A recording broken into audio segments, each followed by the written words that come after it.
नमस्कार आमी डाक्तार भारती रानी विश्वास आलमडांगा चुয়াডাঙ্গা प्रत्यय होमिओर पक्ष थेके सबाइके शुभेच्छा ओ अभिनंदन। आज आमी जे विषय निये आलोचना करब सेटा हच्छे अतिरज बा अतिरिक्त मासिक स्राव। এই অতিরজ বা মাসিক স্রাব বিভিন্ন কারণে হয়ে থাকে। তার মধ্যে উল্লেখযোগ্য কারণ হলো জরায়ু বা ডিম্বকোষ বা ডিম্বনালীতে টিউমার, প্রদাহ, জরায়ুর স্থানচ্যুতি, দেহগত হরমোনের গোলযোগে এই অতিরজ রোগ হতে পারে। এর লক্ষণ: রজস্রাব একবার একেবারে স্রোতের বেগে বের হয়, আবার কখনো অনবরত চলতে থাকে।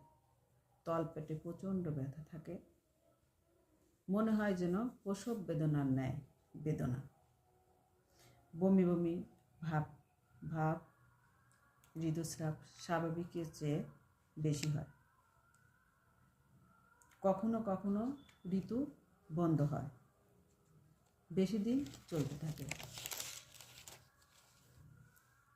তারপর আবার হঠাৎ আরম্ভ হয় এবং খুব বেশি পরিমাণে হতে থাকে।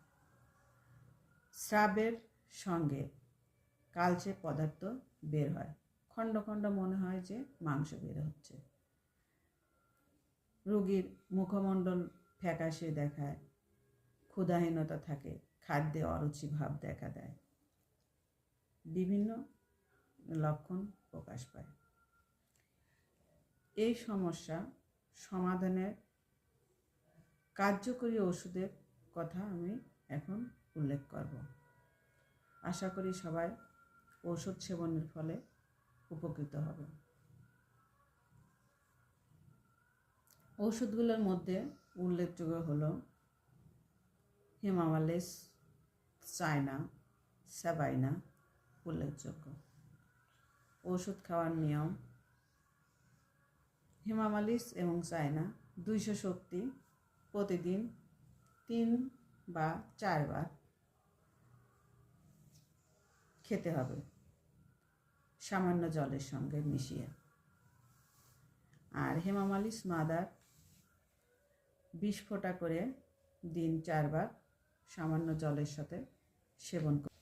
রোগ থেকে নিরাময় পাওয়ার জন্য এই ওষুধটি 1 থেকে 2 মাস সেবন করতে হবে। সবাই ভালো থাকেন, সুস্থ থাকেন। পরবর্তী ভিডিও দেখার জন্য চ্যানেলটিকে সাবস্ক্রাইব করবেন। ধন্যবাদ সবাইকে।